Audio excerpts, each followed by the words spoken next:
Di sisi produksi ini efeknya akan seperti apa terhadap harga CPO ke depannya, Pak Dendi? Harusnya ini meningkatkan harga ya, karena supply relatif berkurang. Cuma kan memang harga ini sudah terlalu tinggi ya, saya pikir udah jauh di atas fundamentalnya.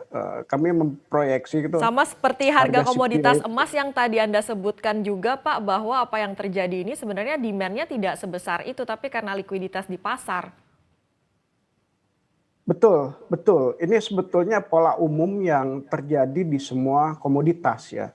Semua harga-harga tuh overshooting ya, melebihi harga fundamentalnya. Jadi efek lockdown harusnya karena supply makin terbatas atau ada pengurangan supply, harga meningkat. Tapi karena harga udah terlalu tinggi, ya koreksi itu sebetulnya koreksi terhadap overshooting yang udah terjadi gitu. Apakah Anda melihat ada risiko bubble pada harga komoditas-komoditas, termasuk Iya, CPO iya, juga? betul.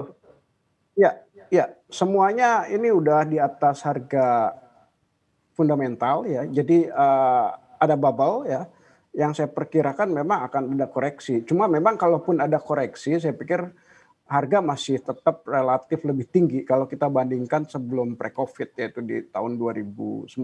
Misalnya untuk CPO, kita proyeksi itu harga bisa di levelan 750-an gitu ya, atau sampai 800 lah paling tinggi. Tapi nggak sampai ke di atas $1.000 per ton juga gitu ya, atau 4.000 Malaysian ringgit.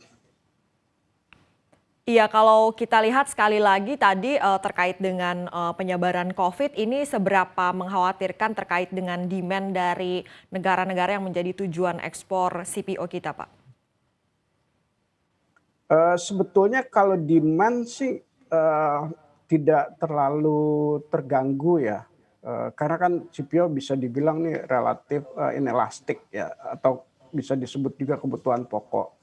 Cuma memang yang jadi kekhawatiran itu terganggunya distribusi ya, dan akibatnya transportasi yang tersendat gitu. Itu kan yang terjadi di periode tahun lalu. Makanya tahun lalu itu ya relatif ekstrim di bulan April, Mei, Juni, tapi kemudian recover-nya cepat gitu ya untuk mengisi kekosongan stok.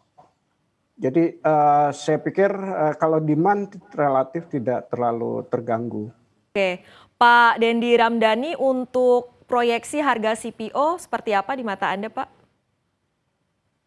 Ya, kita memproyeksikan CPO itu sekitaran kalau dolarnya itu 750-an ya, sampai 780 atau paling tinggi 800. Itulah yang kita pikirkan sebagai harga fundamentalnya gitu. Nah, kalaupun ada koreksi ya kemungkinan ke level itu. Karena harga ini juga sebetulnya udah lebih tinggi dibandingkan periode sebelum Covid ya 2019 yang waktu itu masih 600-an dolar per ton ya. Atau kalau dikalikan ke Malaysia ya sekitaran kali 4-nya gitu. Untuk informasi lebih lengkap dan berita terkait, jangan lupa klik link di deskripsi. Install juga aplikasi CNBC Indonesia di App Store maupun di Play Store, dan please subscribe ya guys.